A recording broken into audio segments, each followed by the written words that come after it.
11월 13일 수요일 매일 성경 묵상을 시작합니다. 오늘 함께 나눌 말씀은 디모데후서 1장 1절에서 8절입니다. 디모데후서 1장 1절에서 8절의 말씀을 제가 봉독합니다.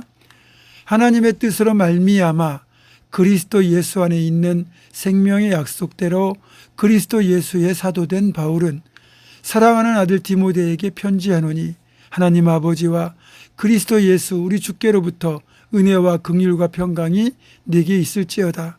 내가 밤낮 간구하는 가운데 쉬지 않고 너를 생각하여 청결한 양심으로 조상적부터 섬겨오는 하나님께 감사하고 내 눈물을 생각하여 너 보기를 원함은 내 기쁨이 가득하게 하려 함이니 이는 내 속에 거짓이 없는 믿음이 있음을 생각함이라. 이 믿음은 먼저 내 외조모 로이스와 내 어머니 유니게 속에 있더니 내 속에도 있는 줄을 확신하노라.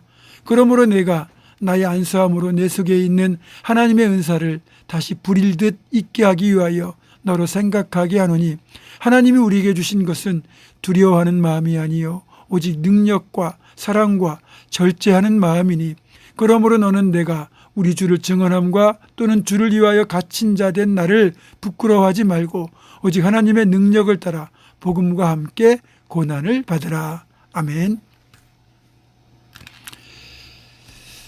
어제도 말씀드렸지만 내가 누구인지, 왜 존재하는지, 무엇을 위해 사는지를 정확하게 인식하는 것을 자기 정체성이라고 말합니다. 내가 나의 정체성을 수험생으로 인식했다 그러면 일단 공부에 모든 것을 쏟아 부어야 합니다. 자기 정체성을 요리사라고 하면 좋은 재료로 맛난 음식을 만들어내는 일에 열정을 쏟아야 됩니다. 그런데 자기 정체성이 분명하지 않으면 어떻게 될까요? 목적이 없기 때문에 아니면 분명하지 않기 때문에 우왕좌왕하기 쉬울 뿐더러 삶의 방향성마저 불분명할 수밖에 없습니다. 따라서 바르고 효율적이고 의미 있는 삶을 살기 위해서는 분명한 정체성이 있어야 됩니다. 목적, 정체성이 분명하게 되면 방향을 잃지 않습니다. 물론 목적지를 향하여 가는 도중에 힘이 들어서 주저앉을 때도 있겠지만 내가 가야 할 곳이 어디인지를 분명히 알기 때문에 빨리는 못 가더라도 결국은 그곳에 도착할 수 있는 겁니다. 문제는 대부분의 사람들이 열정을 정체성이라고 착각한다는 거죠. 열정은 정체성이 아닙니다. 열정은 좋은 것이지만 이것이 정체성과 결합이 되어야 비로소 그 빛을 발하고 의미가 있는 겁니다. 그러면 무엇이 열정이고 무엇이 정체성일까요? 이를테면 배에 노를 부지런히 젓는 것이 열정, 즉 일에 대한 의욕과 에너지라면 정체성은 노를 저어 배가 가려고 하는 방향입니다. 내가 예를 들어서 노젓는 배를 가지고 망망대해에서 어떤 항구를 찾아가려고 한다고 생각해 보십시오.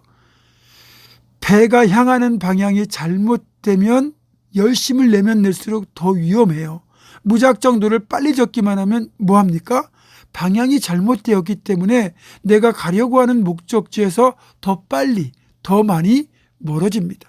그래서 사막을 횡단할 때나 바다를 항해할 때 꼭 필요한 건 시계가 아니라 나침반이라는 말이 있습니다. 정체성이라는 것은 이 나침반을 제대로 소용하고 활용할 때 그것이 바로 의미를 찾고 열매를 거둘 수 있도록 돕는 거예요. 오늘 본문 1절을 보면 바울 사도는 자신의 정체성을 그리스도 예수의 사도라고 인식하고 있습니다. 1절 다시 보겠습니다. 하나님의 뜻으로 말미암아 그리스도 예수 안에 있는 생명의 약속대로 그리스도 예수의 사도된 바울은 아멘. 자, 이게 무슨 말이냐?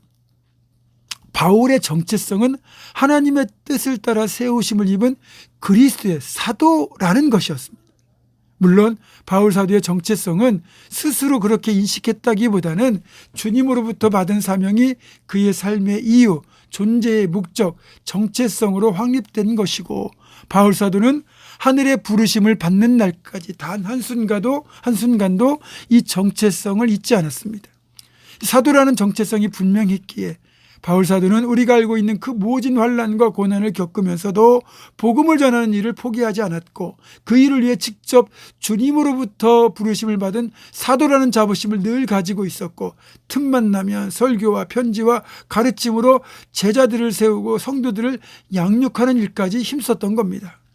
바울 사도만 이런 부르심이 있었겠습니까? 우리의 정체성도 바울 사도와 다르지 않습니다. 따라서 바울 사도의 자리에 우리를 대입해도 달라질 건 없어요.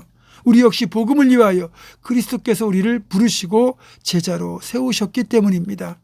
우리가 남들보다 먼저 구원받은 은총을 입은 자로서 땅끝까지 복음을 전하는 사명을 부여받은 자로서 이제는 복음을 들고 주님을 알지 못하고 믿지 않는 자들에게 나아가서 그들을 구원하는 것, 그것이 주님이 우리를 부르신 이유, 즉 우리의 사명이자 정체성인 것입니다. 우리는 이 정체성을 늘 깨닫고 인식하고 살아가야 됩니다. 그래야 세상 속에서 주님의 빛으로 소금으로 살아가고 선한 영향력을 통하여 하나님의 나라를 확장할 수 있습니다. 사명과 정체성이 분명할 때 우리가 세상을 변화시킬 수 있는 것입니다. 사랑하는 기도 용사 여러분, 오늘도 세상 가운데 우리의 정체성을 기억하고 나에게 맡겨준 이 세상의 삶을 최선을 다해 살아가시고 아울러 복음을 위한 삶도 더불어 살아갈 수 있기를 주님의 이름으로 축원합니다. 기도하겠습니다. 우리를 바울 사도와 동일하게 그리스도 예수의 증인으로 부르신 주님, 그 부르심의 사명, 그 정체성을 잊지 않고 늘 기억하며 내게 맡겨진 삶 가운데 그 정체성을 드러내고 선한 영향력을 통하여 하나님 나라를 확장하는 복된 삶을 살아내는 우리 모두가 되게 하여 주시옵소서. 예수님의 이름으로 기도하옵고 이제는 우리 주 예수 그리스도의 은혜와 하나님의 사랑과 성령의 교통하심이 주님의 제자라는 정체성답게 늘 그 정체성대로 살아갈 것을 결단하는 사랑하는 모든 성도들, 이들의 삶과 가정과 생업과 앞날과 우리 교회 위에 지금부터 영원토록 함께 하시옵기를 간절히 축원하옵나이다. 아멘.